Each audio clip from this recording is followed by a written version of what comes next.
Okay, so this is about Pierre Poilievre and conservative policies and how they serve the Canadian people. And we're dissecting lately, Poilievre has been doing the American route with Joe Rogan, and now Diary of a CEO, which is a very popular YouTube show. So he's working on creating a different image for himself, but we have to dissect and identify what are the real issues that either serve Canadians or provide a disservice for Canadians, with Pierre Poilievre as leader of the Conservative Party and the Conservative Party ideologies to begin with. So we're going to preface this first with Batra, which is a Toronto Sun personality, and a couple other Toronto Sun personalities that are part of Post Media, which is an American hedge fund which promotes conservative and right now have been promoting Trump ideologies and philosophies across North America and worldwide for that matter. So let's take it away here. Irrelevant NDP has a new leader. Avi Lewis was elected with 56% of the vote from the NDP faithful just a few days ago in Winnipeg. The NDP is making headlines and become a viral sensation as a party for all the wrong reasons. But let's have a listen. A viral sensation for all the wrong reasons? And this is where we see the conservative ideology where it's entrenched. And this is very important. And it's rather refreshing that the NDP do have a new leader, which I'll explain shortly. Listen to Avi Lewis's part of his victory speech and what he thinks needs to happen with the Canadian economy. Our NDP has a different offer for this country. Our plan is to Trump-proof the economy by investing massively in Canadian economic independence, using the unmatched power of public ownership to ensure the fundamentals of a good life. Well, Brian. And he's right. I've never voted ever NDP in my life, but Mr. Lewis is correct. This is what we need to do. But the problem with that is people don't understand how to do that. And this was what was deficient with Singh, previous leader, and how he worked with the Liberals, because he didn't understand the economics of things either. And for the most part, I'm going to tell you, most people do not understand that a government and economic policies with a government is very different from a household budget. The conservatives will tell you they're one and the same, and they'll say that money is created by the banks who have fractional lending privileges. That we need to separate those different factors to create a proper understanding of how money really works. But let's go back to what we're going to see here with the conservative philosophy that is being forced upon Canadians, and it's steeped across the world from with Western democracies, especially since the Reagan and Thatcher regimes of 1985 forward to the present. It's very typical, I think, of an NDP leader to talk about socializing everything, nationalizing everything, with, of course, the only way to pay for it, tax those rich, eat the rich, those evil banks making too much profit. But the NDP has put Lewis in charge of their party to bring them back from the brink of oblivion. Can they do it? The workers will own the machinery of capitalism, Adrian. It's going to be a workers' paradise with Avi Lewis in charge. Government-run grocery stores, government-run internet company, government-run phone company. What else? Oh yes, he wants a government-run bank through Canada Post. Look, I've been mocking the NDP leadership race for a while. Okay, so now you see it here, and this is important that you understand that the fear that's created, we've got these platitudes, state-run this, that, and this. And we're not talking about state-run this, that, and this. the grocery store, etc., etc. There's different ways of doing things, Mr. Lilly, and you have to understand, and this is going to come out through the Pierre Poilievre interview, and this is where we're going to go to now. So bear with me as we move now to Pierre Poilievre and Diary of a CEO. So now we've moved to Pierre Poilievre and his interview with Diary of a CEO. So Poilievre segues from Canadian political differences regarding Donald Trump to political differences, whereas how a conservative government would unlock Canada's potential. So unlocking to Pierre Poilievre means certain things, which we'll explain. And let's start with the interview here. World. There's a quite significant probability that you could be Canada's next leader. And for you to achieve all those things you've just described, you'll need to have, productive relationship with the United States. Right. Trump, if all follows the law, won't be able to be elected. So it'll probably be a different leader by the time that you were in power. Although I know that, there could be a vote of no confidence, which means that you could get into power earlier. Your relationship with Trump, good, bad, indifferent? I've never met him. Never met him? I Spoken to him? I've never spoken to him. No, I Never? don't have. No, I've made the decision that we have one prime minister at a time. And because we are negotiating a trade deal, or it's more like a review of an existing deal, I don't want our side as Canadians to be divided, even though I obviously disagree with my prime minister on a whole range of policy issues. I don't want to undermine in any way the Canadian side of the bargaining table. I would only do that kind of conversation with a teamwork with the current government.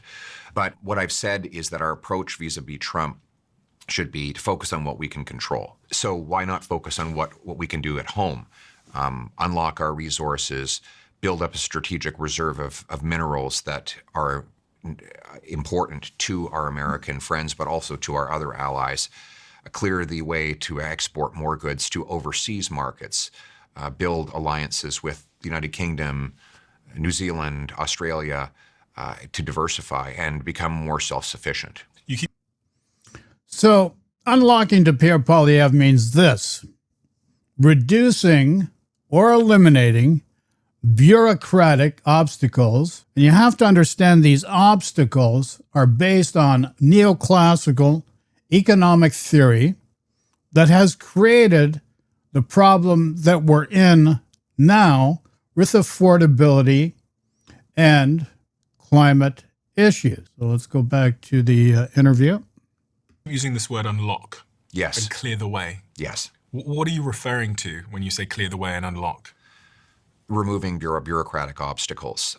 The resources we have are massively profitable for the private sector to mine, refine, store, and ship as long as they can get the permits and the low enough taxes to do it.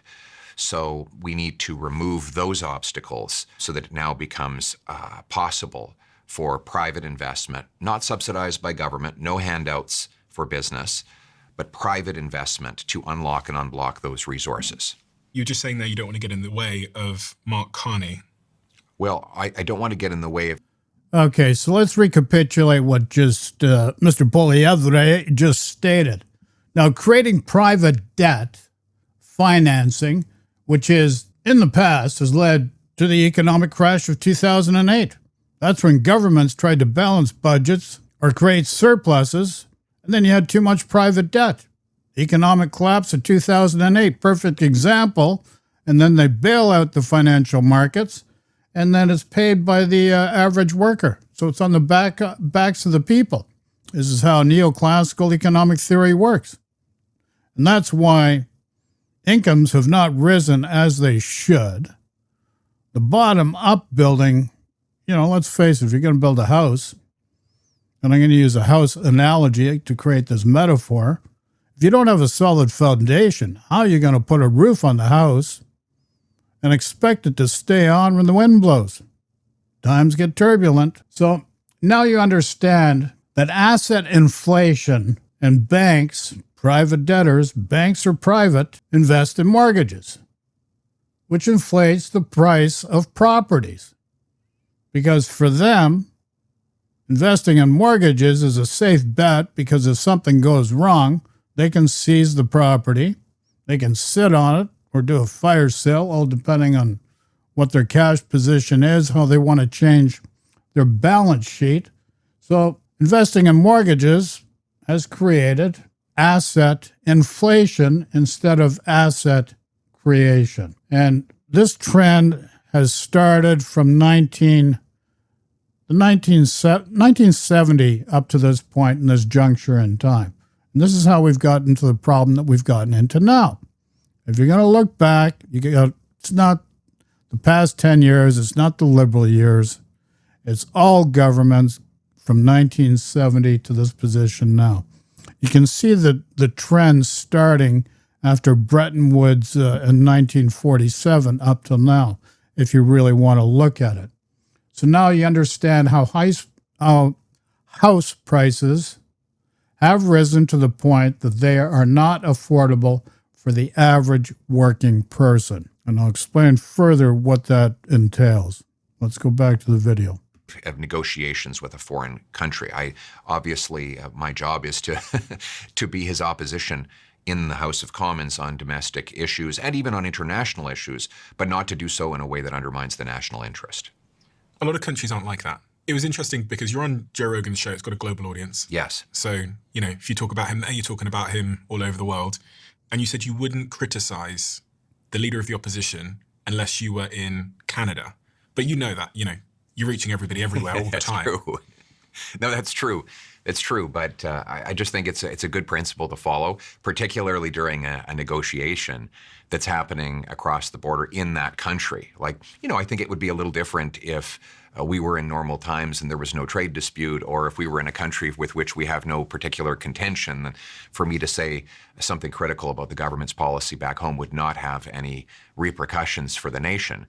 But particularly over the next several months, while these talks are hopefully going to go on, I want to get the best outcome for Canada, and I have to put my country above myself. Why are you better than the current leader of the Canadian government, Mark Carney? What is it you offer that is better than what he has to offer?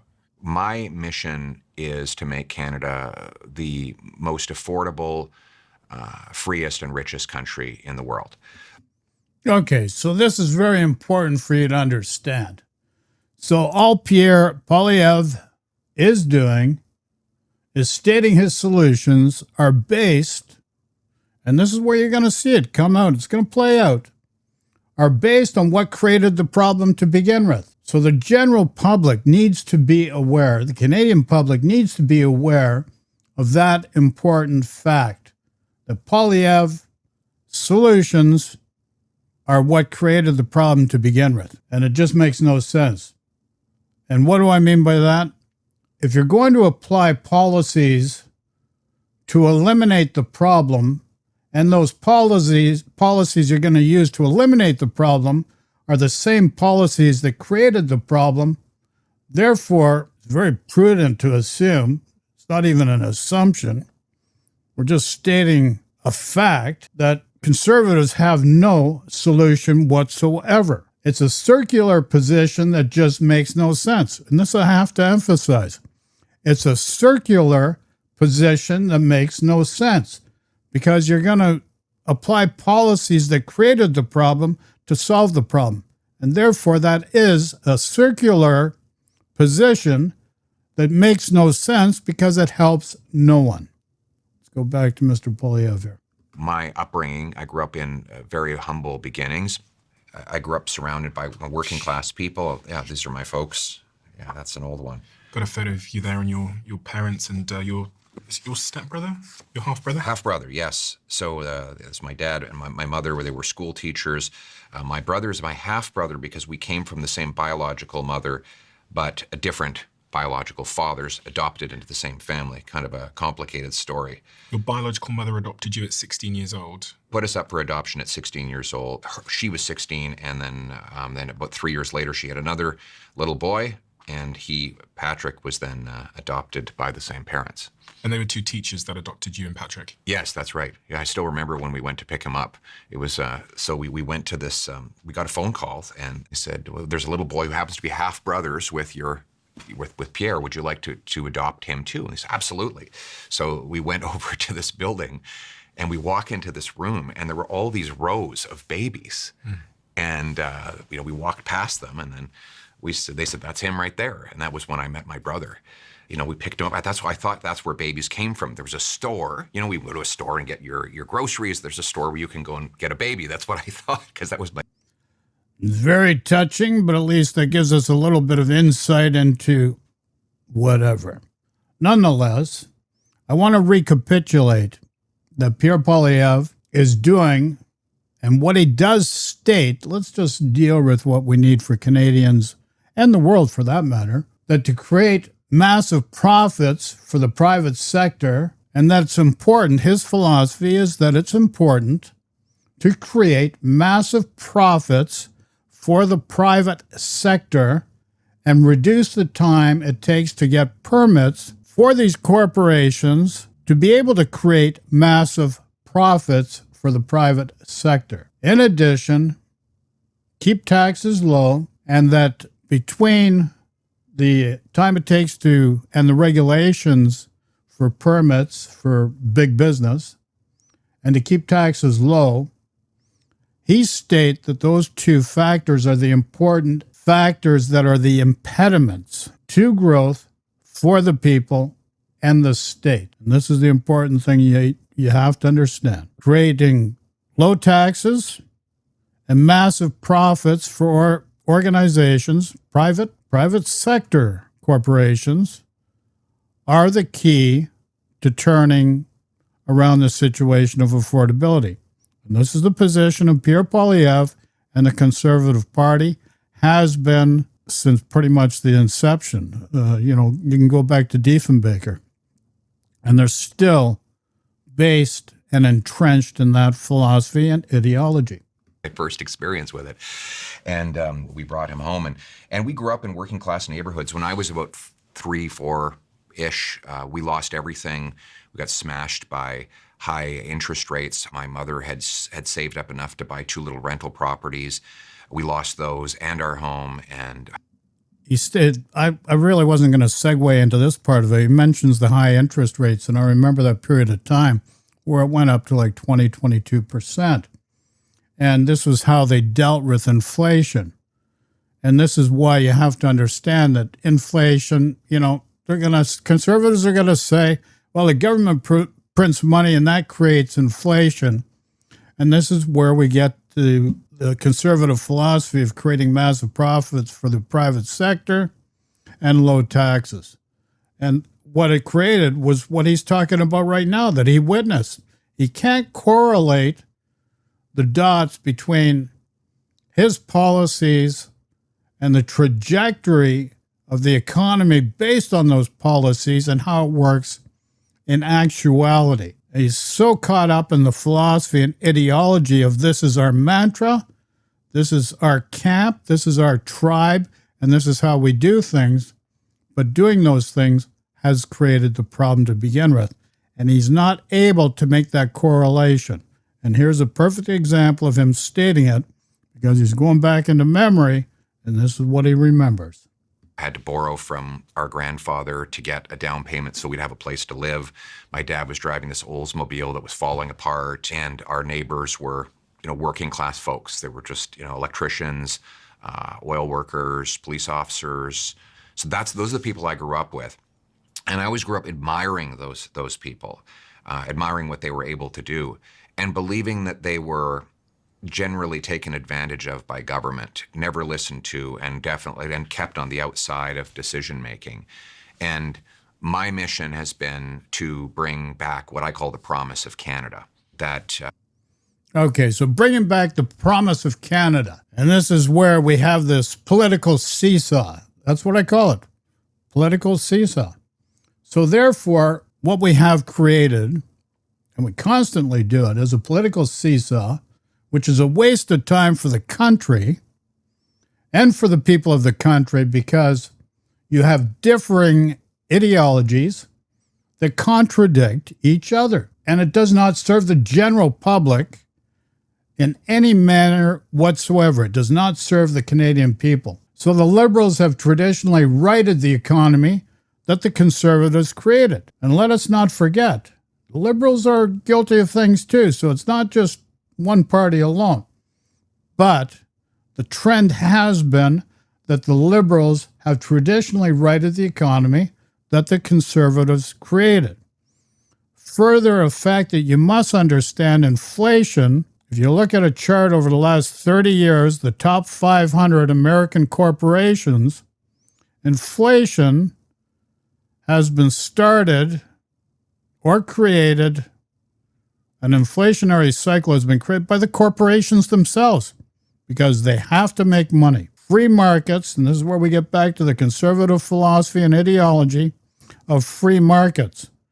Free markets, and you look at the stock market, have no conscience whatsoever towards the people of the country, nor the environment of the country of the people. The corporation has one allegiance, and that is to make profits for its directors and its shareholders. Doesn't care about the environment, doesn't care about the workers' wages or the people. And this is where the reality needs to set in. We can create what we could consider a hybrid system that is different from what has not worked in the past, that has created what is in the present. And I'm going to give you another example. The Chinese economy, since the Second World War, has been averaging growth of over 6% on an average, whereas Canada and the USA between 2.5 and 2.7%. Now, if that trend continued from this point onward, within a decade, China would be 60 times more powerful than the United States. And people don't understand that you can knock China. There's different macro and microeconomic factors that are at play with the Americans because, let's face it, the Americans have the reserve currency of the world, which has given them a strategic insight and lever of economics and finance to make their position more prominent within the world. And they've abused that privilege, and that's why we're in the position now in 2026, and why everything's fallen apart. So we'll let Mr. Pierre Poilievre continue. Anyone can achieve anything. It doesn't matter if you start off as an adopted kid raised by school teachers or an immigrant from Botswana who grows up really poor. If you work at it, you should be able to buy a house, launch a business, become a famous global podcaster, or maybe cure a disease. And that was what Canada was all about. And that is what I'm trying to reinstate. What? Or you could be like myself, create $1 million+ a year business in the 1980s and lose it to a blue blood family because I was married to a blue blood family. The patriarch of that family goes back to William the Orange, the Conqueror. And he got together with a guy by the name of Boris Yeltsin, and they put a guy by the name of Putin in power so that they could launder money.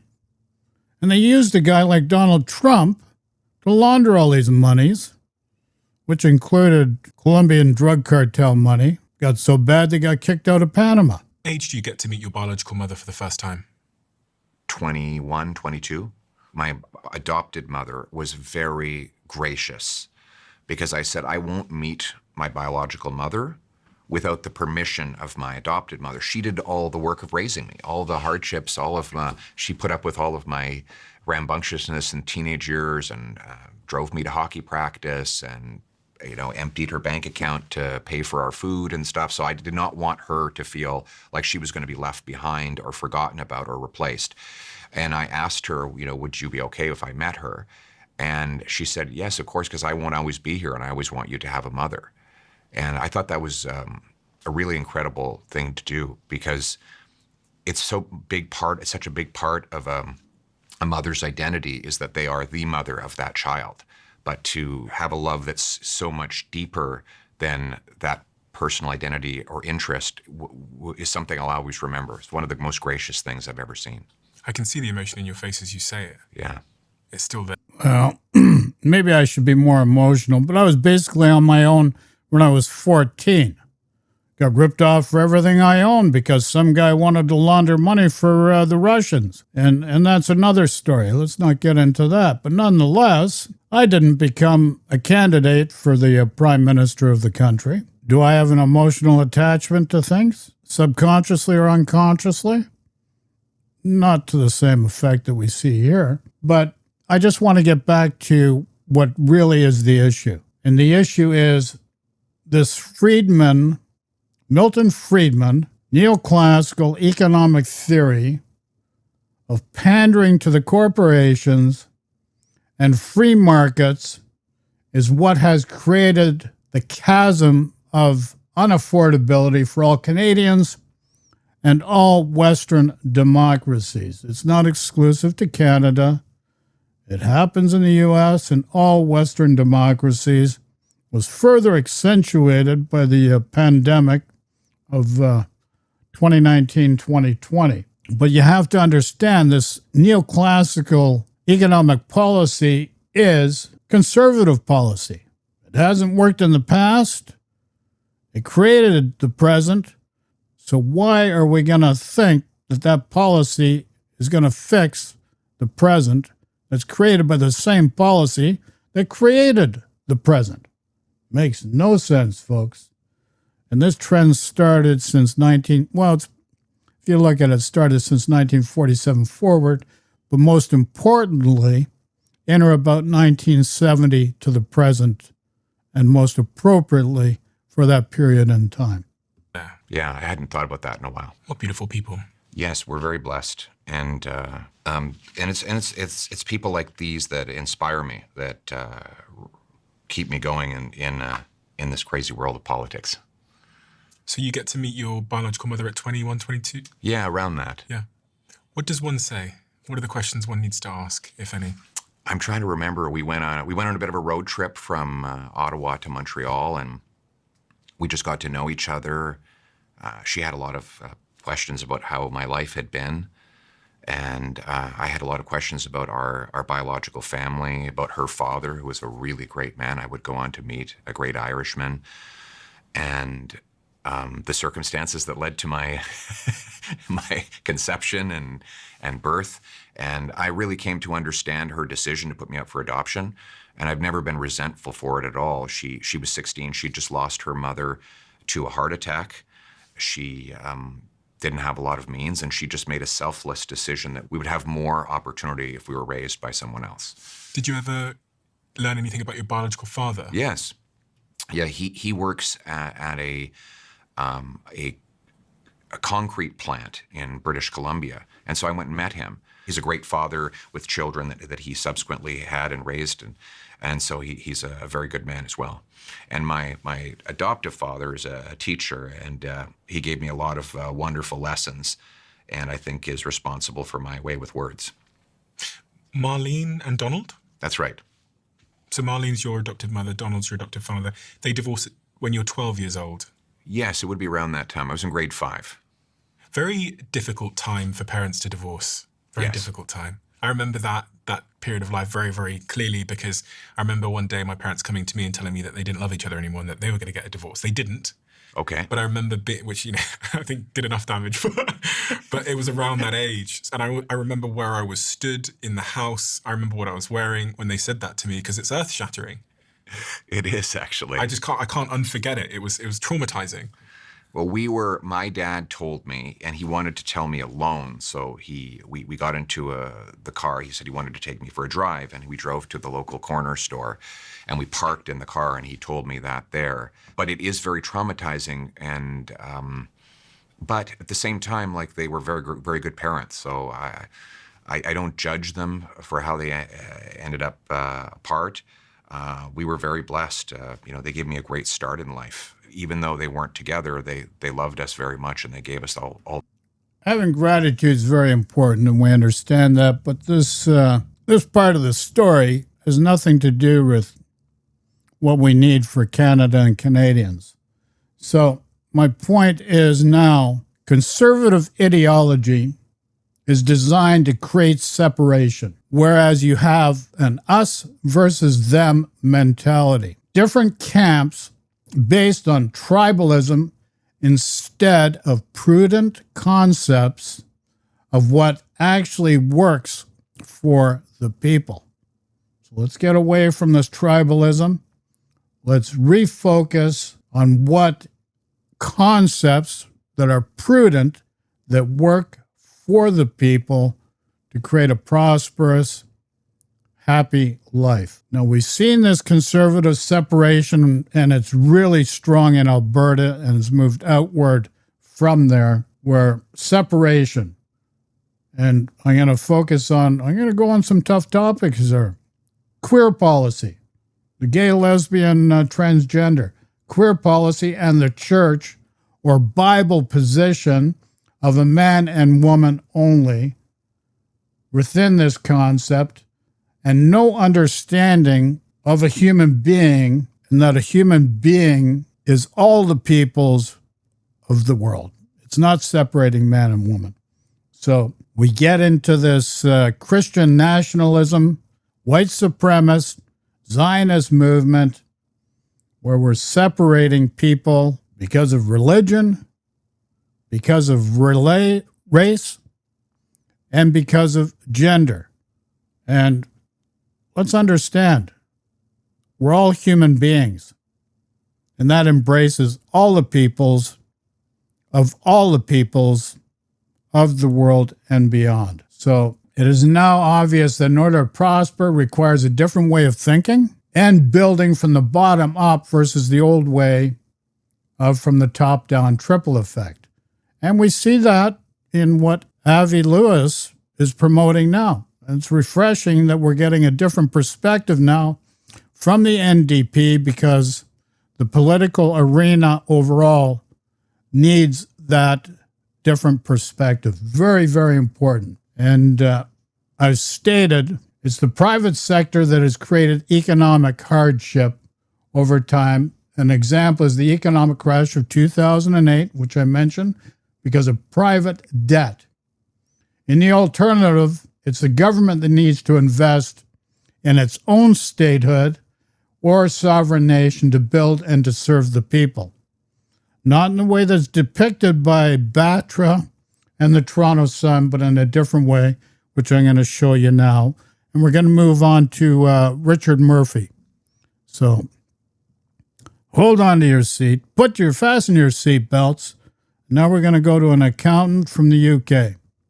Okay, so now here we are with Richard Murphy, professor of accounting, Sheffield University Management School. And I want to emphasize that the issue and what people need and do not realize is the government creates money. Banks don't. The money that people put in banks don't create the money. The money is created by the government that flows through the people and through the banks. And let's emphasize that once again. Money is created by a sovereign nation, by the administration, the institution of the sovereign nation. They create the money that flows through the people and through the banks. Bank has fractional lending. For every dollar, they can lend 9.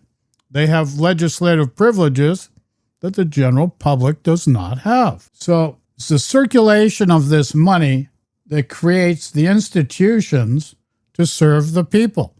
So government needs to create the money, and that creates the institutions that serve the people. And it only stands to reason if your population's increasing, the size of the institutions that serve the people need to increase. So this cut philosophy really contradicts what's really needed for a prospering nation to prosper and for the people to prosper and to be happy. So we'd seen that Pierre Poilievre does not want to get in the way of the present prime minister and international entities, but let's be clear. Pierre conducts his affairs in a way that is divisive, with no solution whatsoever, and we're going to swing back to him. It's not over. This is not over. This is part 2 of economics here. So Poilievre has no solutions whatsoever. His solutions are platitudes that further divide the people with issues and not solutions. Pierre's base is very similar to Trump's base, and we see that in Alberta, and we have to be careful. Do you want pain and suffering, or do you want harmony and abundance? Like, we create the reality. And this pain and suffering of cut makes no sense whatsoever. We need to balance things in a different way. So Pierre Poilievre's base, this is why he got reelected, had to go to Alberta to get reelected, because Pierre's base is very similar to the conservative government of Danielle Smith, which is very much aligned with the United States way of thinking, even to this day, even though what we're witnessing in the United States. And Pierre's base is similar to Trump's base. And that's where we get the similarities between the Alberta conservatives and the federal conservatives. And this we must understand, because Pierre and Trump's base is strong in Alberta, which a lot of it's based on Christian nationalism, white supremacy, and Zionist movements.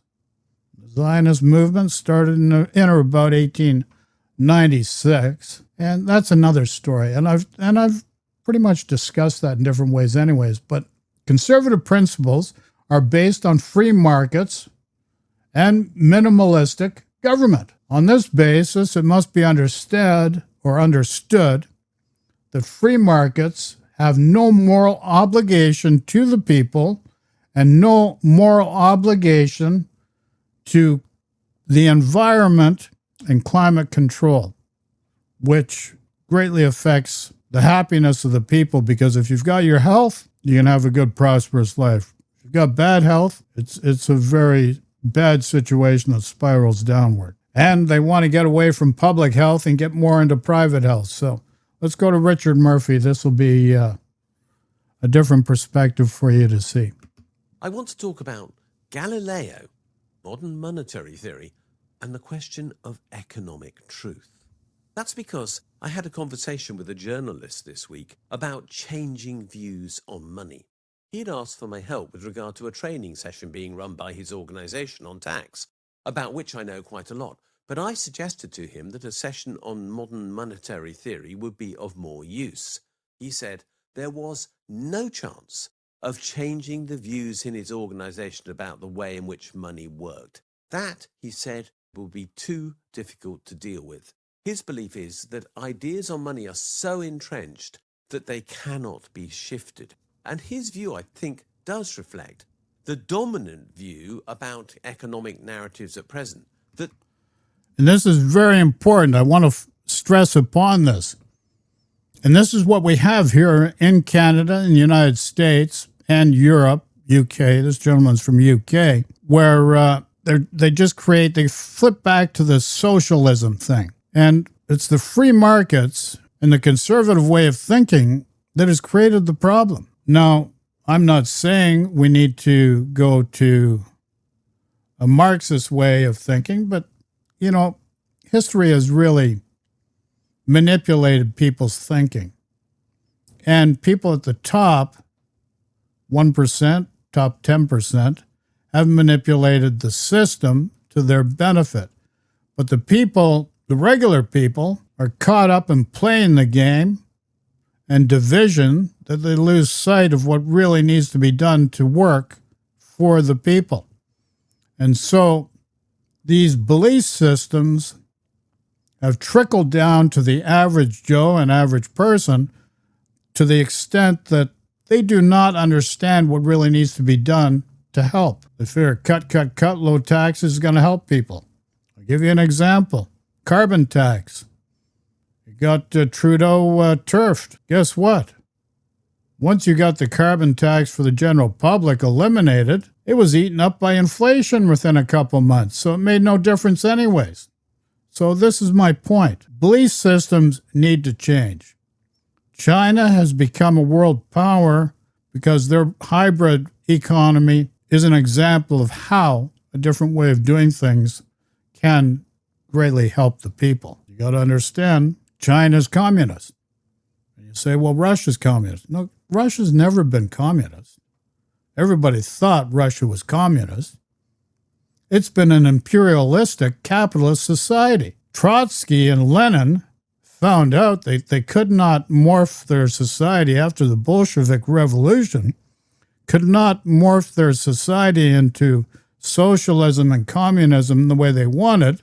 They had to revert back to an imperialistic capitalism that was in place before the revolution. So that's where we're at. So let's go back to Richard Murphy here. They are fixed and cannot be changed. But that, however, raises questions over whether the truth can overcome economic orthodoxy. And this, of course, was the challenge that Galileo faced. He said that the Earth revolved around the sun when everyone believed that the sun revolved around the Earth. He had to change orthodoxy. So too did those who believe in modern monetary theory. Galileo, of course, won, and that is the starting point for this argument. History shows that dominant ideas can be overturned. Resistance to change does not make existing beliefs correct.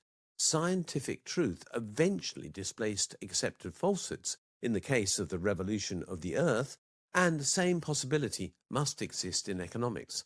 What, after all, would have happened if Galileo had not succeeded in change? False ideas would have remained embedded as accepted truth.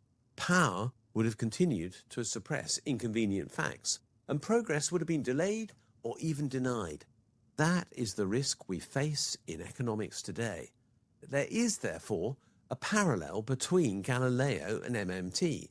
MMT challenges deeply embedded beliefs about money. It questions how government spending actually works. It confronts the idea that public finance is constrained like a household, and this creates resistance from those invested in the old story. The core MMT claim is that government spending creates money. Money is introduced into the economy by state action as a result. This reverses conventional thinking about public finance, which says that tax funds spending. It doesn't, and MMT thinking does make it clear that governments are not financially constrained. Look at it this way.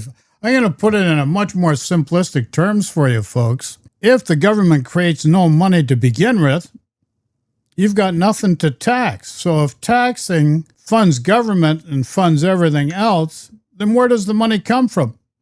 It's got to be created by the government. So let's understand how money is created. It's not because of taxing. It's not because of the banks. The banks don't create money.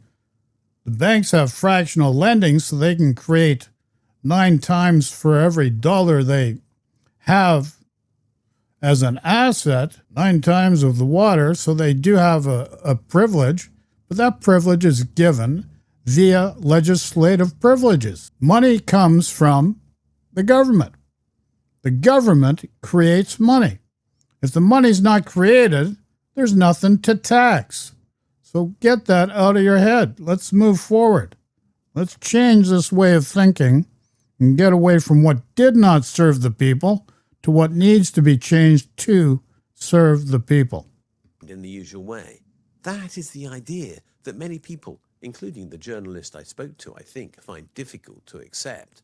The reality is that taxes do not fund spending, but instead reclaim money from the economy that's previously been spent into it by the government in fulfillment of its democratic mandate to supply the services that we all depend upon.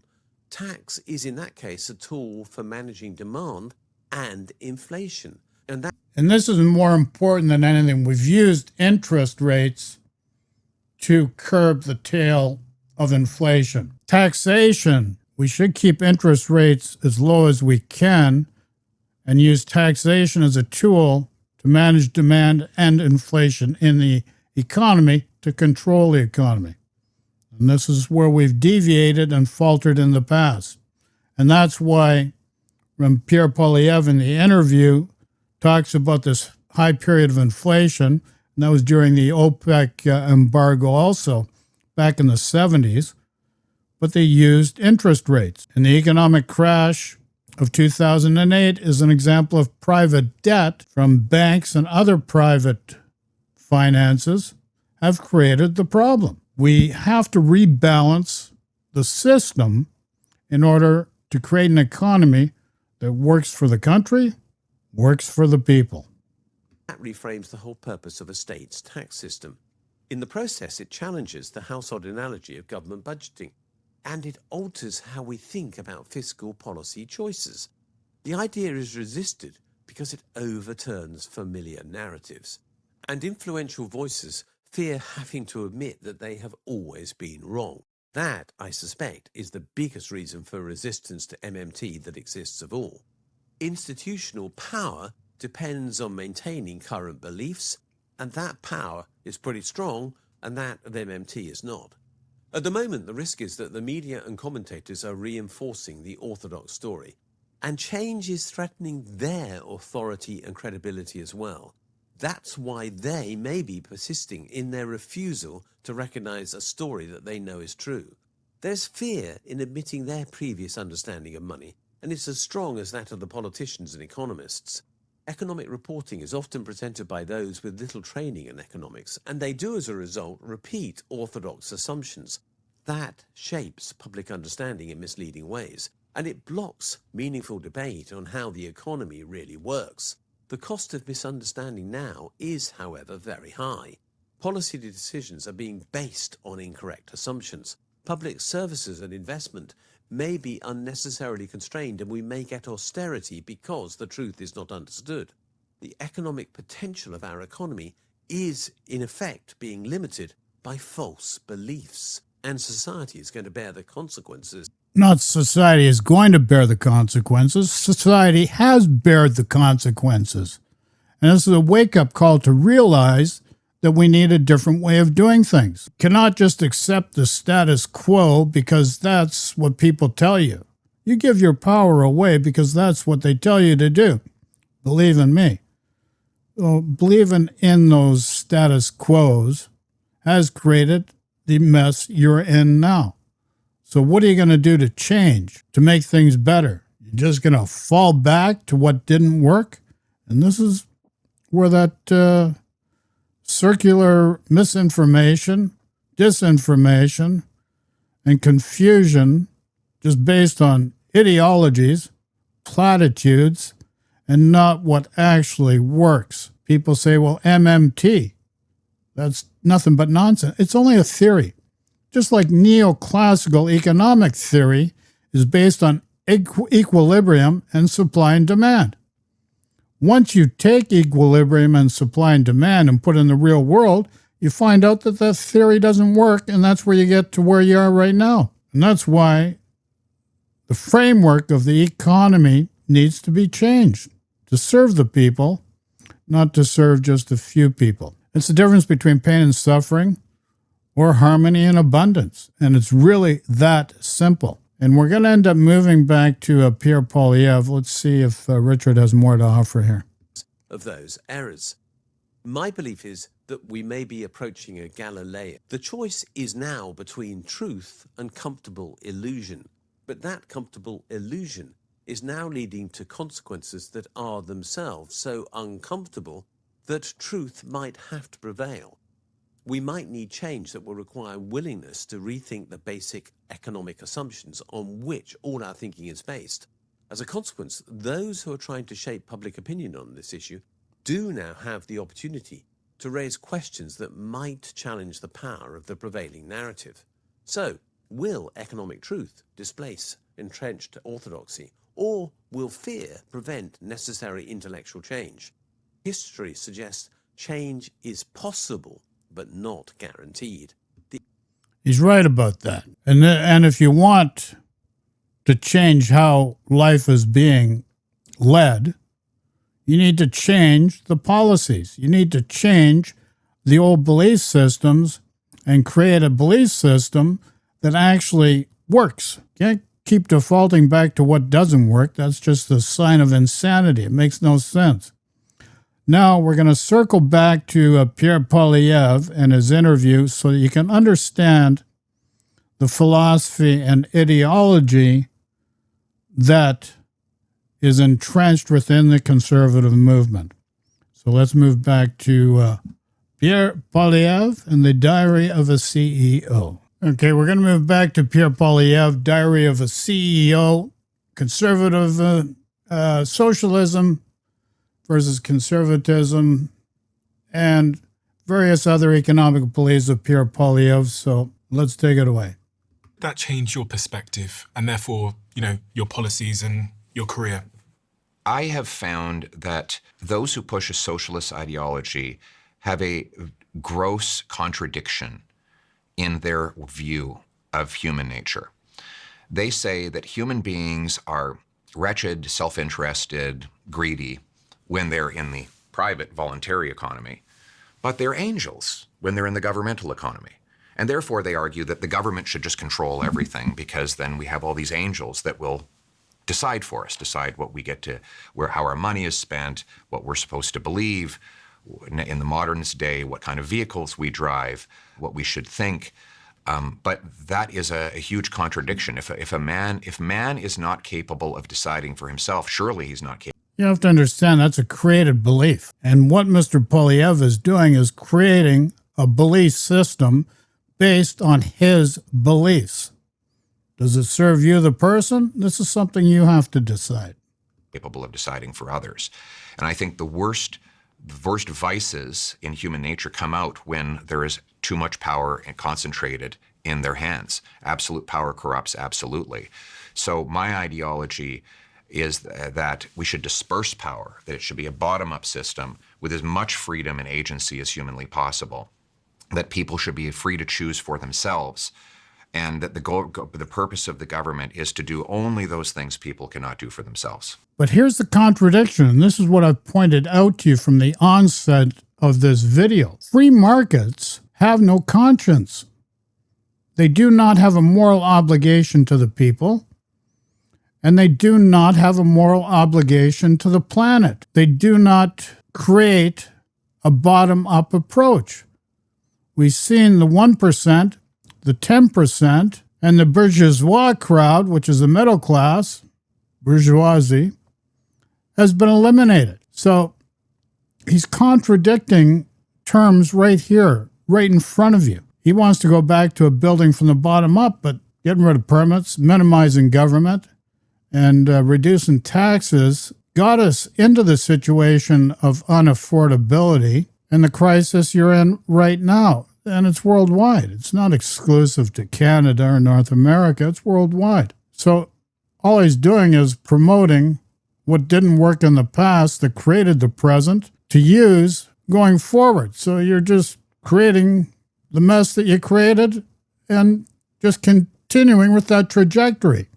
Makes no sense. I guess if there's, socialists listening now, they might think, well, we tried this sort of capitalistic approach to the economy, and it's resulted in us being able to buy less food and vegetables for our money. The price has gone up at the pumps. People are struggling. It seems that inequality has widened. But here's the problem. Now, this guy mentions capitalist. So you've got Pierre Poilievre, socialism. Now he's mentioning capitalist. Meanwhile, China, which is more communist than anyone, has had a hybrid system. And nobody looks at it from that perspective. The Americans say China's the devil. But guess what? America created that by their own selfish capitalist ways of wanting to create abundance for themselves. They created the China problem. And it was created as of the Bretton Woods Agreement.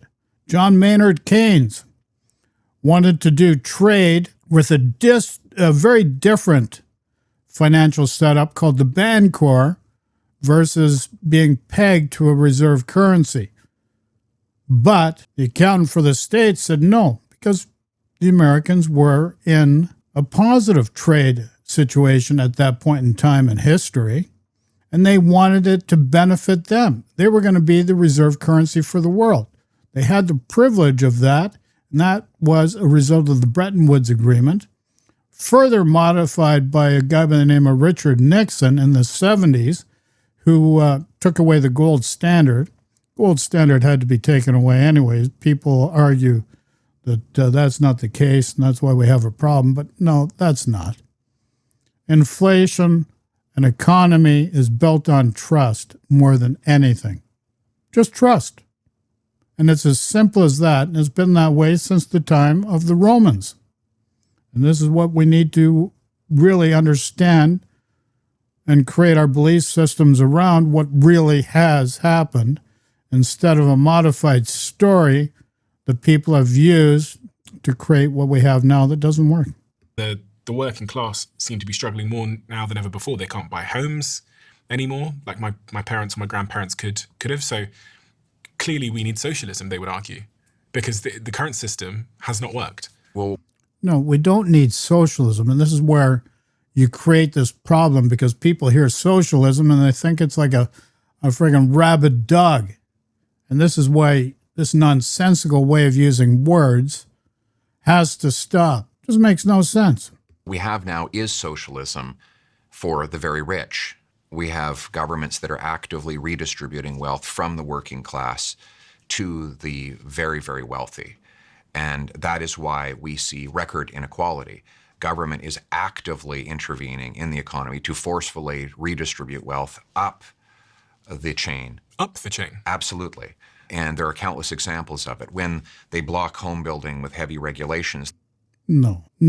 They don't block home building. And this is where he twists the story. The tax breaks, and they're heavily slanted towards the corporations, is what creates the problem. The regulations that you have in place are to protect the people and the environment. And it's being twisted around, and you do not realize how this story is being abused and misused so that we can keep this tribalism, and that's what it is, an us versus them mentality, and understand that we need a hybrid economy that works for the people.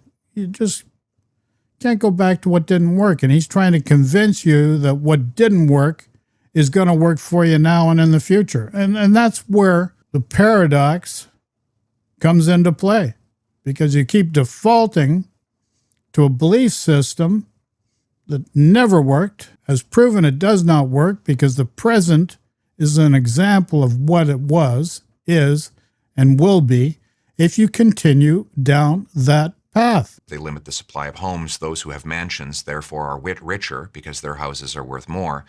But young people, newcomers, working class people can't actually get a home. That is one example of state intervention. Well, we could maybe do an illustration here. Okay, so this is the total amount of land in Canada. Yes. Where homes could be built. And actually, Yes. This is quite reflective, I think, of much of the Western world, Yes. Even the UK. And this is a penny. Yes. Do you understand this demonstration? Yes, I think what you're trying to say is that this is about how much land we live on. Yes. So Canada is a great example of this, because we have 10 times as much land per person as the second closest G7 country. And yet we have the fewest homes per capita to live in. And why is that? It's because that the vast majority of the cost that goes into building a new home is not land, labor, or lumber. It's government. It's government taxes, fees, charges, bureaucracy, lobbyists, consultants. So if you think of this home here. And here's an example of what is wrong. Now, this is a small portion of what's wrong. What really is wrong, and what has created the problem more than anything else, is asset inflation versus asset creation. And where he's missing the mark is the government needs to be involved in creating assets to live, not the private, because private's for profit. That's what's created this asset inflation issue and an affordability issue. So he's just falling back onto what created the problem, instead of understanding that after 1970, after the Second World War, governments stopped investing in multi-unit dwellings and other dwellings to keep housing affordable. And this is where the problems become. And he just wants to revert back to what created the problem. And this just makes no sense. Here in Canada, when you buy this house, more of the money for your purchase would go to And I want to furthermore explain the situation, because if government doesn't create the money, then the provinces do not get the money they need. And an example of that is how within Ontario, you had the Mike Harris government of 1995 download to the municipalities. The municipalities, their only revenue was based on property taxes. And so once all these extra services were downloaded by the provinces, then the municipalities had to create all these levies to help make up for the deficiencies. And this cycle begins. Unless you understand what created the problem, you're not going to fix the problem. If you keep faulting or defaulting to what didn't work, and this is what Pierre Poilievre is promoting, what didn't work to the present, which created the present, as a solution for the future, then you're just going to continue that cycle that goes nowhere. Make you feel good because your party, your tribe's in power. You got a feel-good moment because your tribe's there, your guy's there, but it does nothing for the people. This tribalistic way, the separation of us versus them, doesn't work. We need something that works for all the people all the time. And that's where I'm coming from. To bureaucrats in office buildings than to the carpenters, electricians, and plumbers who actually build the home. Why? How? Because the bureaucracy has grown like any organism in nature, which seeks to survive and multiply. They give us the second slowest building permits of any country in the OECD. They charge enormous development taxes, which started out just to pay for plumbing and roads for the related housing, but now have grown into just a huge cash cow for local governments because sales taxes still apply on most new homes. And all of that gets consponged up by government and means that we have extremely expensive houses. Pierre, it's not a cash cow. It's been survival because of downloaded services of conservative governments. Do you understand that? That's where the problem is. So they create these levies, increased levies, so that they can survive. It's just survivalism. If you don't understand how the problem is created, how are you going to fix the problem? But defaulting back to what created the problem is not going to fix the problem. And that's my point. In fact, we are the most expensive in the G7, even though it should be dirt cheap to own a home in Canada because we have the most dirt to build on. And my goal is to remove all of that bureaucracy, have the fastest permits in the world, and make it tax-free to build homes so that everyone can afford one. I was reading some stat that said, again, I might butcher this a little bit, but it said that Canada needs to build between roughly 450,000 new homes every single year until 2035. Yes. Just to restore affordability. That's right. And we're building about 240,000 per year. But your solution is relying on the private sector to do it. And this is the problem. And this is where we get asset inflation, not asset creation. Do I have to say it again? This is the problem. You're relying on private free markets, private enterprise to fix the problem, but they create the problem by asset inflation versus just asset creation. And it's really just as simple as that, folks. So we need to roughly double our home building to do that. The good news is we have 100,000, well, it's not good news. We have 100,000 unemployed construction workers who'd be happy to pick up a hammer and start building. We have hundreds of billions of dollars of investment that's ready to do it. We have an abundance of land. What we need are fast permits and low taxes so that we can unlock that building. What is the case for slow permits? There isn't one. There isn't one? Zero. There is no benefit to having slow permits. They do not protect the environment. Whoa. What? They do not protect the environment because of environmental assessments? Oh, good golly. I'd like to see the argument for that one. They do not protect public safety. We used to build houses a lot faster and they didn't fall down. After the Second World War, permits were almost instantaneous. We had a massive buildup of homes so that our returning veterans could have a place to live. In many neighborhoods of Canada, those homes are still standing. They have not collapsed. Yeah, but what was the population back then? Your population's 4 times it was then. You know, let's put things in perspective. Collapse. I'm not saying we get rid of building codes. They should all have to follow standards of environmental responsibility and be fire resistant and safe. But it shouldn't take 7 years to approve a subdivision to do that. We know how the developers know how to build according to the rules. They just need quick permits and freed up land. Do you hear where he's coming from? The developers. Back to free markets, private debt, and this has created the problem we're in now. To do it. You'd think now with AI, you'd be able to approve these permits within minutes. Look, with all the technology, housing should be so much cheaper than it was before.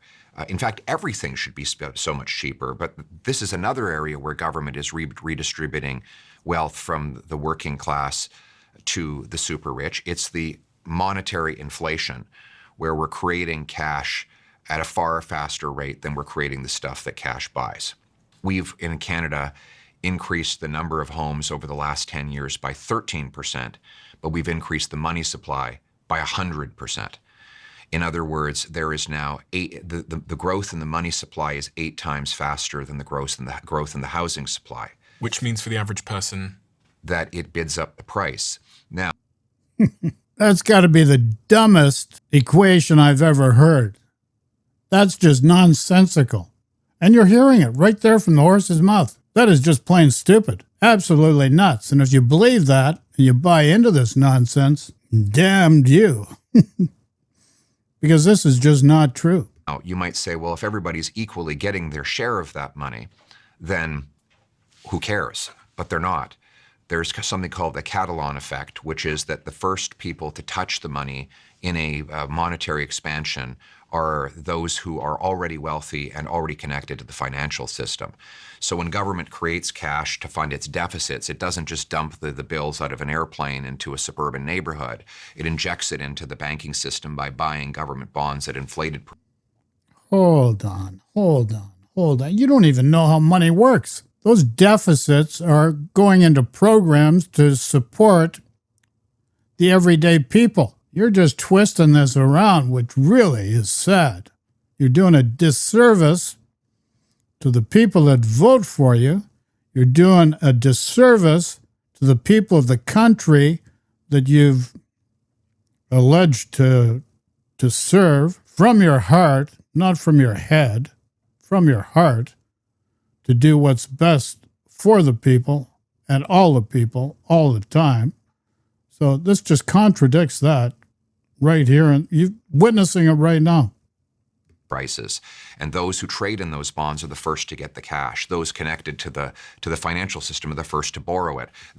Let me explain something to you. The government, the Treasury, can buy all those bonds.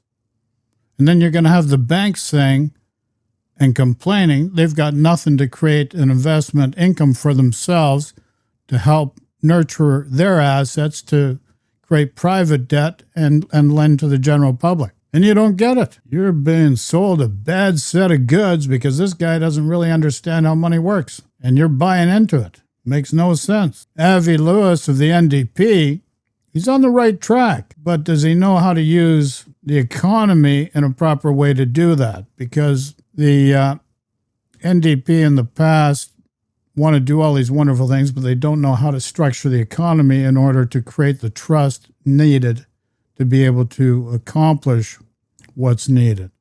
Because throughout all these systems, by all these different political parties, there's a way of rewarding people and penalizing people. And this is where we've got to get away from this carrot and stick approach to things, because that does not help the human experience whatsoever either. We need a balanced approach done in a calculated manner that serves all the people all the time.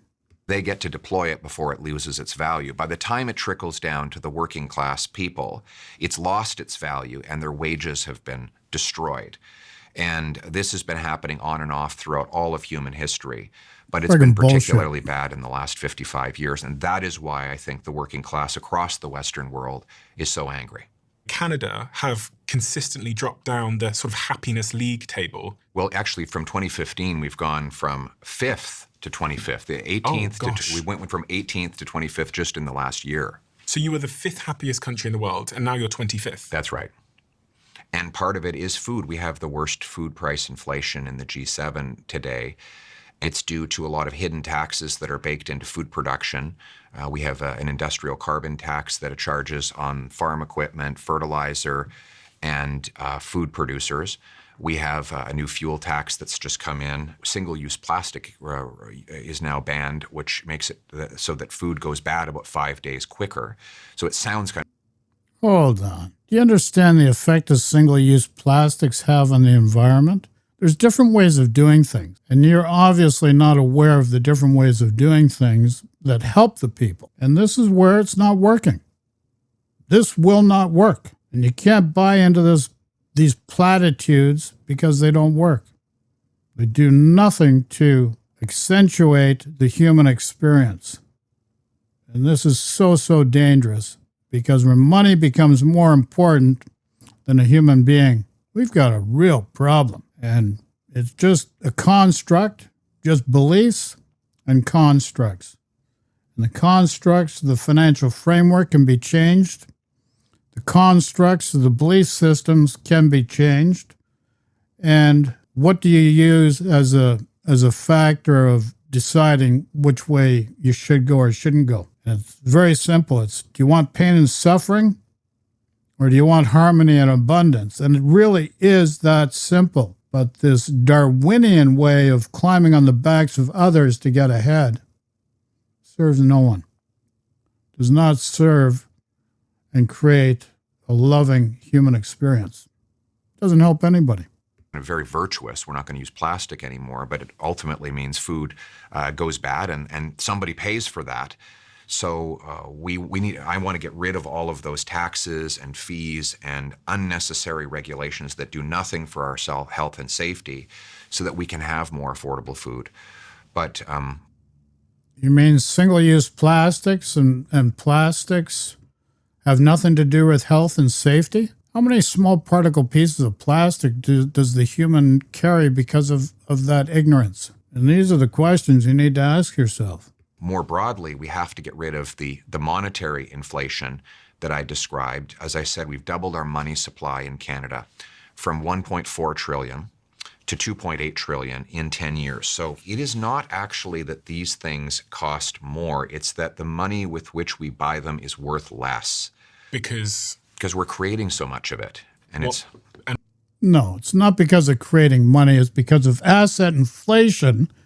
And if you look at the top 500 corporations in the United States over the last 30 years, they are the leaders of inflation creation. Not the people, not the government. It's the corporations that get the tax breaks over the last 30 years that have been creating inflation. And those are the facts. So all this rest of this is just utter nonsense. This diary of the CEO, supposed to be a smart guy, really nice guy, actually. And I'm going to tell you, Pierre Poilievre is not a bad guy in this type of environment also. On the floor of the House of Commons, he's a friggin' pit bull, like a terrier on your pant leg. He's going to end up ripping your pants off you. But that serves no one. It's just playing the avatar, playing the game instead of living life. You can play the game or you can live life. Let's start living life. Change the way we think, change the belief systems. It works for all the people all the time. Why are you doing that? To fund deficits. To pay for debts. That's right. And that's why all government, it's not just Canada, by the way, it's across the Western world. They're creating cash to fund deficits. And the deficits come from having a big government. Yes. A government that's too big. That's right. That's too involved. That's right. No, that's wrong. And you've seen that with Doge in the United States. Oh, we're going to save all this money. The gut government. Meanwhile, the United States lose 380,000 total net jobs over the past year. 330,000 government jobs. And they still had negative jobs with the other sectors. You know, government should lead and you need government to service the people. And to say that that's not the case, that's a waste of money, is false, because the government creates money. They create the standards of wages for the private sector to follow, and the private sector has not followed. They try to mitigate and minimize wages. You've seen that in the United States. What's the minimum wage in the U.S.? $7.90? Come on now. After the pandemic in Iowa, they had to offer $15 an hour because they couldn't get anybody to work. And you've had this conservative governments in Canada trying to limit the minimum wage threshold. And once you understand how money's created and where it's created and how it's used to benefit the public, instead, when you cut, all you're doing is harming the people. You're making it harder for the people that you're meant to serve. Right. And the result is that we're creating cash faster than we grow food, build homes, or produce energy. And my mission, Stephen, is to flip that. I want us to create more of what cash buys by unblocking food production, energy production, and home building. Meanwhile, it costs money for that food production, energy production, and home building. So if you're blocking the money that's needed for those three things, how are you fixing the problem? Just makes no sense. So that we add those things faster than we add the cash to the system. I saw this graph here, this chart, which is GDP per capita with international counterparts. So on there it has Canada, United States, OECD, and it shows, it's quite stark. It shows that.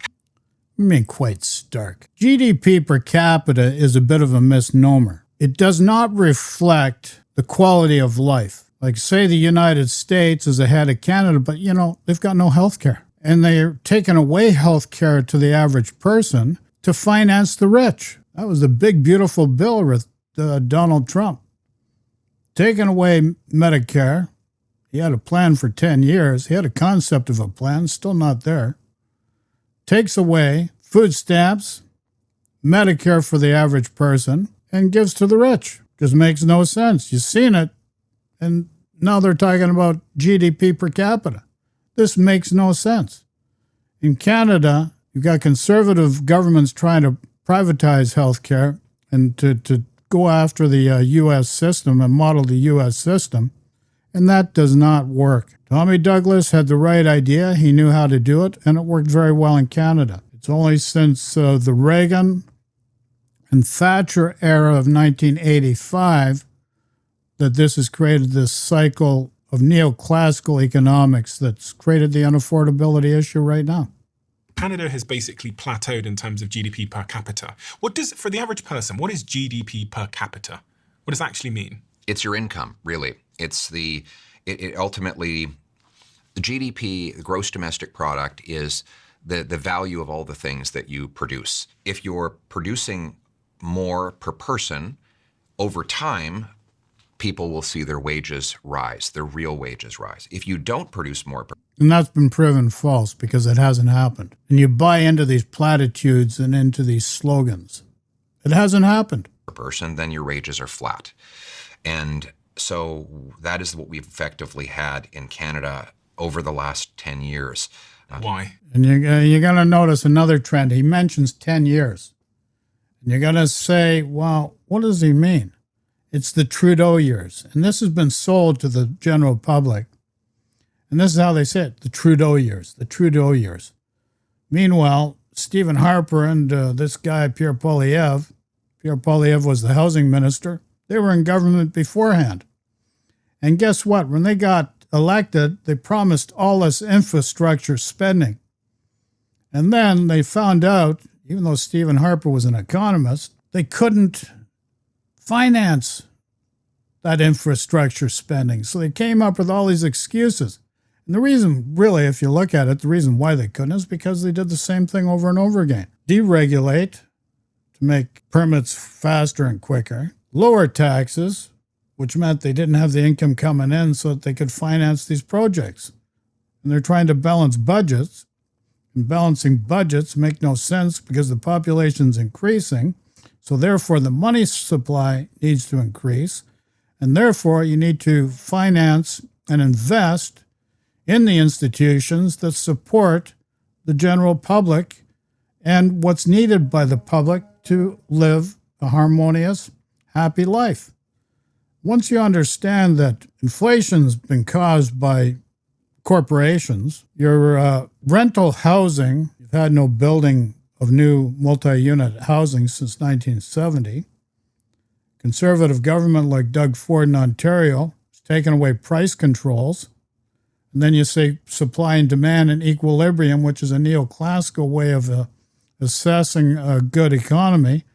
And obviously, it doesn't work because you've had asset inflation instead of asset creation. And it's just a very simple process that people just don't understand. And they default back to old belief systems, keep bringing it forward, thinking that it's going to fix what created the problem. And it will not. Full stop, will not. Because we are not unlocking our resources. Our biggest industry is oil and gas, and it's locked behind very aggressive anti-development laws and bureaucracies because we're blocking home building and because we're overtaxing our population. We're punishing initiative with high taxes. The good news is that we can reverse all of these things. If we have the most pro-development and the fastest permits in the world, if we cut taxes on work, investment, home building, and energy, then we can massively increase our output of the things that we need to have a good life and the wages that people earn to buy it. So his theory is starve the people financially so that they can build the things needed to massively increase profits, but you're starving them of the capital to do that. You're relying on private enterprise to do that. And where does private enterprise get the money? Where does the money come from? And this is the question you're not asking. And this is why it makes no sense. Seems to be a familiar story across some Western nations. It is. What are those Western nations, and what is the thing that they've all gotten wrong in common? Well, I think that it's probably true in the UK and the European Union as well. What did they do wrong? Well, let's take Germany. They shut down their nuclear sector and they tried to effectively drive oil and gas out of their country. The end result was extremely high energy costs. And this was another intervention that took from working class people and gave to the very rich. False. Now let's take a look at China. China used to be the worst at carbon toxic emissions. Meanwhile, they're leaders of renewables now, and that's greatly propelling their country to a superpower. So there's a false narrative right there and now. America under Trump is betting a lot in fossil fuels. That means they're putting themselves further behind what they consider a threat, China. China's ahead of everybody in renewables. They've done it very quickly, and it makes a big difference. Those who were able to get the subsidies for windmills and solar panels got fabulously wealthy, all very powerful people.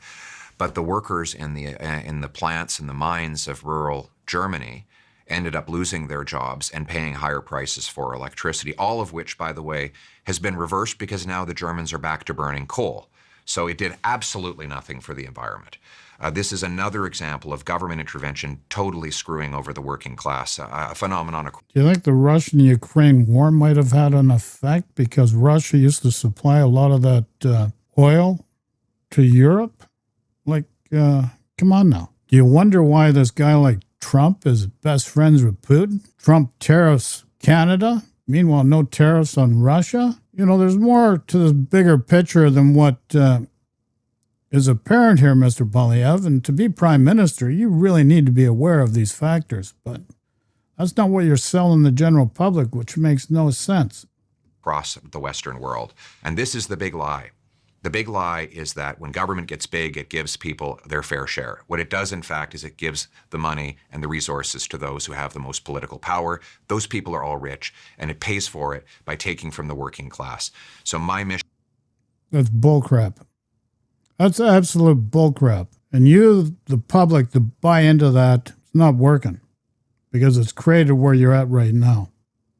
This tribalism, us versus them, has to go. We need a situation where we have government and politicians are not there for photo ops. They're there to work for people, all the time. In politics is to reverse that entire approach. Have a small government with big people, a meritocracy that rewards work, and a free enterprise system that requires businesses compete for workers with higher wages and consumers with lower prices. I'm looking here at the GDP forecasts for various countries around the world. In the United States, GDP forecast looks like it's been pretty strong relative to others. Canada looks like it's going down. 2025 estimates 1.7%, 26 estimates 1.3. I'd like you to understand one thing. If it wasn't for AI and private investment in AI in the United States growth for the past year of 2025 would be negative and negative going forward into 2026. And that's the truth. The United Kingdom as well seems to have been lagging, both the United States and Canada. And Germany, as you said, in 2024, their GDP growth was only 0.2, which is hundreds and hundreds and hundreds and hundreds of percentages lower than the United States, Canada, or even the UK. But clearly there is a problem with GDP growth here for Canada, for the United States, for the United Kingdom, relative to a country like the United States. It looks like the United States are doing something right. If you look at GDP growth as the main measure. Look, there are some policies that we can learn from. It's not just the United States, though. Look at Switzerland, for example. The Swiss are among the wealthiest in the world. They have the best money, the lowest inflation. They have almost no inflation in Switzerland, by the way. They have very strong money. The Swiss franc is the best currency in the world, better than the euro or the American dollar. What do they have? Free enterprise, small government. The share of the economy consumed by government spending is significantly lower than anywhere else in the Western world, outside of Asia. And so they do not on a pro rata basis. I disagree there. Very well. How is it that the Singaporeans have become one of the wealthiest nations on earth? They have no resources, literally nothing. They have to import their water, for God's sakes. They took a swampy, mosquito-infested island and three peoples who were struggling to survive. And meanwhile, in Singapore, if you're walking on the street and you spit on the sidewalk, you get arrested and you end up getting whipped with a bullwhip, believe it or not. Like, it's not a free democracy. There are many things here this guy is not comparing in a proper way of comparison. His comparatives are way off. But people buy into this stuff. That's what made him popular. That's what got rid of this guy Trudeau. And this is why you have him reverting back to the past 10 years. Meanwhile, the 10 years prior, when he and Stephen Harper were in government, you had an issue like you have for the past 10 years. But the past 10 years, you had a pandemic and an economic crisis was during Harper. Carney was the bank governor. So the pandemic, which was a worldwide thing, became apparent at the beginning of 2020, devastated the world. Created a supply and demand issue that created inflation that was massive. Don't blame it on the government. This was a worldwide thing. We're still reverberating from that, obviously. This is how Trump got into power. Their homelands, and they came together and created the wealthiest country in the world outside of the Gulf states. Why? They have free enterprise. They have low taxes. It's easy to start a business. You're rewarded for your hard work. This is the kind of thing we could be doing. So looking at the numbers of Singapore operates in a league of its own, outperforming both the UK, Canada, and the USA in terms of growth and per capita wealth. As a hub economy, it is currently riding the wave of the global AI boom because they've enabled entrepreneurship. And it is more than, from a GDP perspective, last year, more than double the United States GDP growth. And I mean, it's left Canada and the United Kingdom. Yeah, but here he's quoting an AI boom.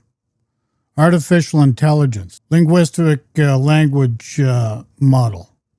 Like, people are reverting and falling back on that like the savior to fix everything, and it is not. The human mind can still compute truths that are not computable. So you're asking a substrate to fix things. And without the intention of the human, it makes no sense. But AI, this is where it's a false economy in a lot of ways, because the private money that's gone into investing in AI is creating a bubble that may burst soon. We'll have to see. Even Switzerland in its tracks in that regard. Interesting. It's a spectacular achievement. I mean, Lee Kuan Yew, who founded the country and created this miracle, should be studied by every leader in the world, because I don't think there's anyone who's been able to generate such a massive increase in the quality of life, and to do it with literally no resources whatsoever except for geography. And they managed to exploit their geography, as you said, to be kind of like modern-day Nabateans. They're a trading hub for all of Asia. Every sort of economic policy. Did you hear what he just said? They have no resources. Meanwhile, he's saying Canada has all these resources, and what's going to make Canada is the resources. Meanwhile, he's showing an example of Singapore that has no resources, that has done remarkably well. You have these contradictory statements that make no sense. This is why politicians, a lot, make no sense. Because what's a politician? It's a guy that's putting together his resumes, curriculum vitae, to show that he's the best guy for the job, but he's got no qualification for the job. But the image he's created qualifies him. Makes no sense either. Or philosophy does have a trade-off. Mm-hmm. I mean, it's one thing you learn as a podcaster, that there's just always trade-offs. And if you're not clear on what the trade-offs are, then they might surprise you. Right. I mean, you can talk about socialism, or you can talk about capitalism, whatever. All of them have trade-offs. What are the trade-offs of your economic strategy and philosophy? Well, the leadership has to have humility, because it has to let go of power and turn it back to the people. And that is a very hard thing for politicians to do. No politician wants to have... No kidding. You're the only guy that wanted to be prime minister and was saying he had no problem with using the notwithstanding clause. The only guy. Now, if you look at other governments within Canada, Conservative government in Alberta, Conservative government in Ontario, are the only people that have used the notwithstanding clause on a regular basis, except for Quebec. And Quebec's another separatist province within the Confederation.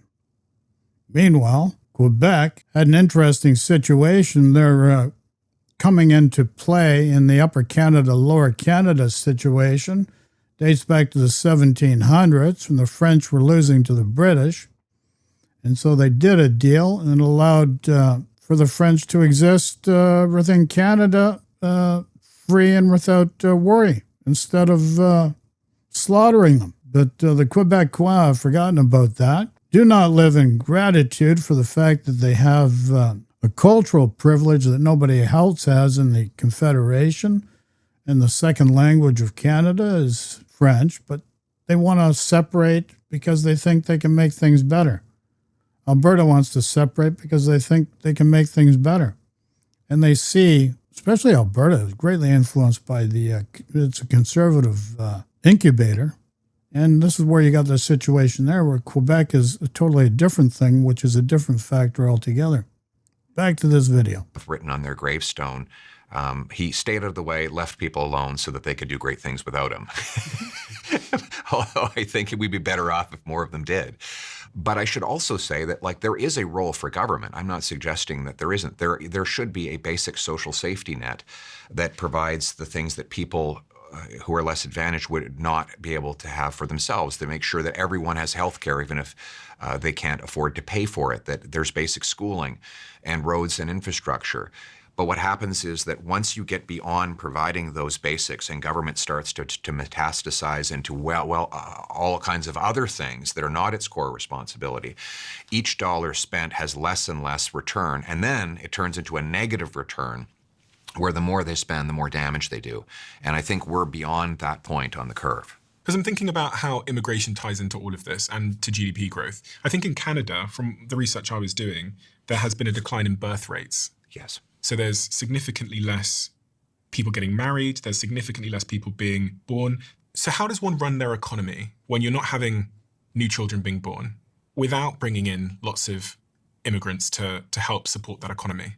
Well, first of all, I think we have to ask ourselves, why has the birth rate gone down? And I would argue that it's economic reasons. If you cannot afford a home, then you have no place to raise children. We have this phenomenon in Canada of 35-year-olds still living.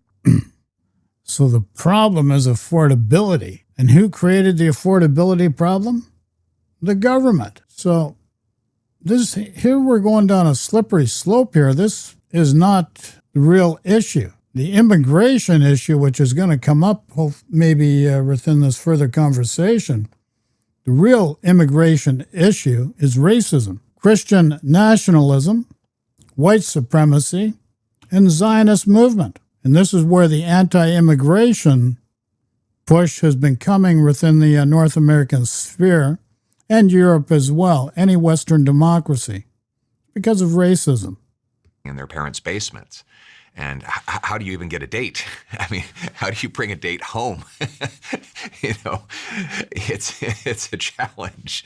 Wow. If you're 35, and these are great high-achieving people who've got jobs, but... So now he's saying government shouldn't do anything other than the basics, yet he's talking about the problem is created by government, so they want to create being able to copulate, create new... the problem's in China, too, because they had the one-person birth rate policy for a long time, which has hurt them, whereas India is a different story. But nobody ever looks at these other comparatives. So here he's talking about immigrations because you're not having people procreate. They just can't afford a place to live, or they're stuck in a small apartment because that's all their paycheck will buy them in the way of rent.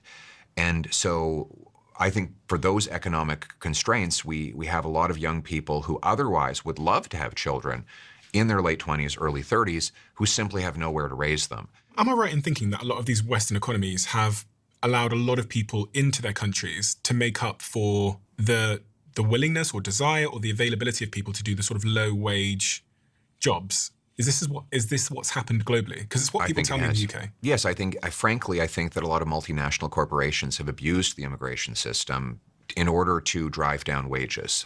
In Canada, for example, the government massively expanded. Whoa, the corporations have driven down wages, but yet he wants to give the tax breaks to the private, he believes in free markets and private enterprise is going to create these things. So this is where the contradictory terms come into play. You can't have it both ways because it doesn't work both ways. Unless you understand the root of the problem, you can't fix the problem. And he's just showing you right here and now, right in front of you.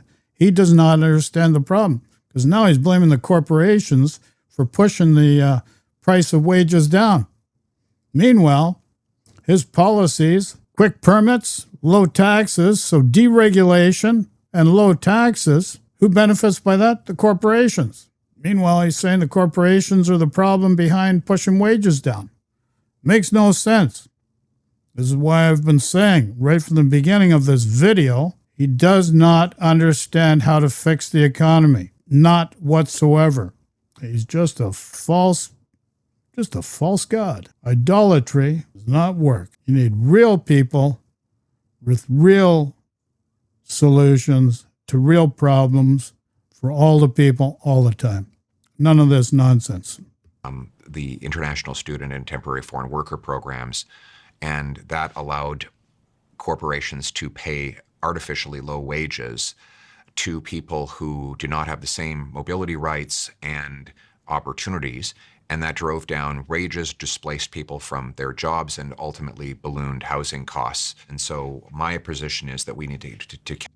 Meanwhile, these students helped people that had houses and paid mortgages to help offset their costs for the mortgages by bringing them in and charging rent. There's ways that it worked in the economy that you fail to understand, Mr. Poilievre. And this is where we just circle back to the gentleman. The gentleman does not understand what needs to be done to fix the problem. Cap numbers and ensure that the economy, healthcare, and housing grows faster than the population at all times. If you cap numbers, does that mean that these corporations, these entrepreneurs, these companies don't have enough people to fill the roles in their companies and therefore have to move somewhere else? What does it mean? No, I mean, we have unemployment. We have people without jobs, but some multinationals don't want to pay full wages. So they think, well, I'll just undercut the wage by bringing someone in from a very poor country who's willing to work for a lot less and who has fewer rights because they can't leave the job to go to another employer. So it's kind of like Easy Street. And so my view is that when you've got unemployed people and you're trying to fill your workplace, pay higher wages. Give people a better return on their work. You've got unemployment. Are those people trained and skilled and willing to do the jobs that Canada needs them to do? Yes, absolutely. I mean, we have 100,000 unemployed construction workers. They could be building the homes that we need built. We have young people coming out of high school without a job. We have 30-year highs in unemployment among youth. They should be getting those jobs.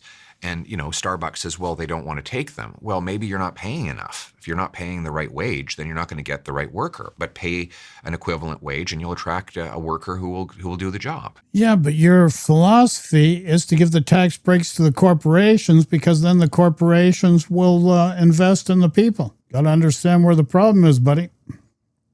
Just saying. Again, I'm trying to play devil's advocate here. Okay. So, Starbucks increase wages. Yes. Which means that Starbucks then will increase the cost of a cup of coffee, presumably. Well, unless they can find more efficient ways to run their systems. More competition in the system will allow the worker to gain more and the consumer to pay less. And the entrepreneur in the middle has to find ways to save and operate more efficiently. That's the magic of the market, is that everybody has a That's the magic of the market. Guess what? The market has used and abused that magic for their own benefit. And it's the people that have paid for it. And you do not understand how to fix it. We don't want to eliminate free markets. We want to just make sure it's more balanced and the people are taken care of, as well as the system overall is more balanced. Nothing to do with socialism, nothing to do with communism, and nothing to do with capitalism. Just finding an overall system that works for all the people all the time. And that's just where we're at. I'm going to leave this at this point, at this juncture in time, because I think I've shown that Mr. Poilievre here, maybe he's a fine gentleman. He's a loving husband to a wife and a family. And nobody's trying to knock this guy for being who he is. But his beliefs do not serve all the people all the time. His beliefs do not create the foundation to build and change what needs to be built and changed in the present. And that's all I'm saying. And that's where we're at. If you think differently, by all means, go into the comments section, make a comment. Try to have a certain decorum about how you act and react. Sending love and peace to everybody. Stay safe. Take care. Talk to you soon. Ciao.